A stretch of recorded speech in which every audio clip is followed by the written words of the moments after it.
This channel does not promote any violent, harmful, or illegal activities. All content provided by this channel is meant for an educational purpose only.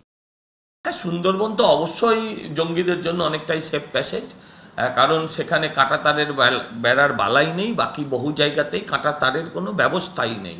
তো সেই মানে এই জঙ্গিদের জন্য সুন্দর ব্যবস্থাটা যার মানে সৌজন্যে হয়েছে তিনি আমাদের মাননীয় মুখ্যমন্ত্রী মমতা বন্দ্যোপাধ্যায়।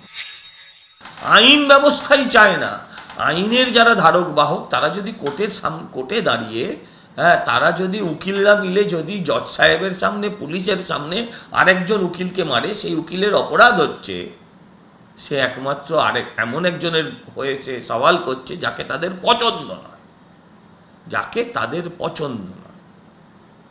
তার জন্য যদি তাকে মারা হয় তার থেকে আর কি নিকৃষ্ট কাজ কি হতে পারে। স্বাগত জানানো উচিত প্রত্যেক ভারতবাসীর। অর্থ যে পরিমাণ খরচ হয়, এতগুলো নির্বাচন করতে গিয়ে সব নির্বাচন যদি একদিনে হয়ে যেতে পারে তাহলে আমাদের অসুবিধা কোথায়? আমার ঈশ্বরকে নিয়ে যিনি ছেলে খেলা করছেন, ঈশ্বরকে মহড়া বানিয়ে যিনি ভোটের রুটি সেঁকছেন, আমরা চাই ওখানে মানুষ আসুক, কিন্তু মানুষ কি করবেন আমি জানি না।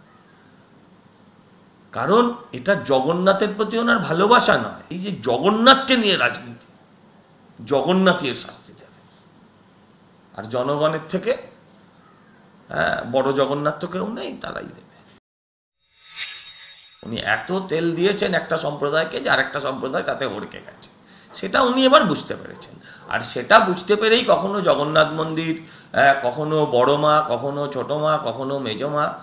আমাদের ওই একটা কি সাহা ছিলেন, তিনি ওই বড় বউ ছোট বউ মেজ বউ করতেন, সেই ধরনের এখন সব মন্দিরে মন্দিরে ঘুরছেন আমাদের মুখ্যমন্ত্রী।